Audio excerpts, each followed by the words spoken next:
Mga dong makaday, magluto tayo ngayon pusit. Unang gawin ay pasigahin. Pangalawa ay ilagay itong kaha. At itong ating pusit, iuna muna natin sa ating kaha. Ganyan. Huwag yung lagyan ng sabaw. Yan lang. Papaanuhin muna natin yan. Pawalain natin yung mga tubig-tubig dyan. Baka magkasakit kayo sa ano. Kapag may sakit kayo sa ano, mga tubig-tubig sa baga nyo. Wah. Ukal-ukalin. Tingnan nyo yan. Before mo yan gisahin, lapahan mo muna. Pagkatapos nan ay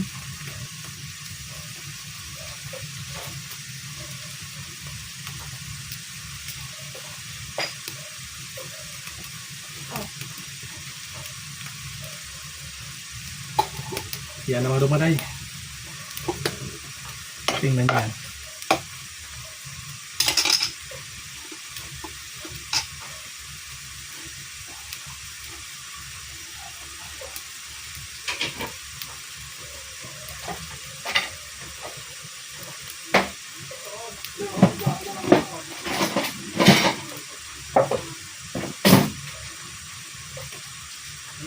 Nagkuha ako ng taklob.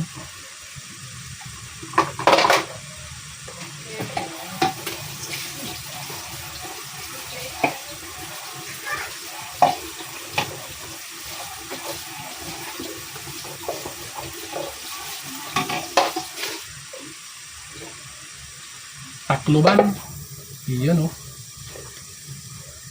Mga seafood, mga dungmaray, particularly yung mga pusit ay madaling maluto yan. Huwag mo siyang patagalan, baka magagahi na yan. Parang mga anak nyo na ang gahi-gahi suguon. Tingnan nyo yan. So tama na yan mga dungmaray. So ngayon, ang isusunod natin na kabanata ay ito.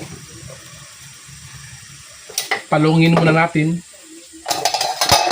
Ihahalin nyo na dito. Sasalain nyo yan mga dungmaray, yung pusit. Yan. Kasi kukukunin natin itong sabaw niya kasi gusto kasi ko na pusit yung medyo uga-uga. Ayoko nang mabasa-basa dito. Yan.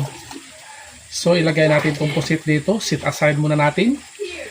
At may nahulog na pusit. At ngayon magigisa na naman tayo ng mga lamas, mga dungmaray. Pasensya na kayo sa kaha kasi hugasin yung isa.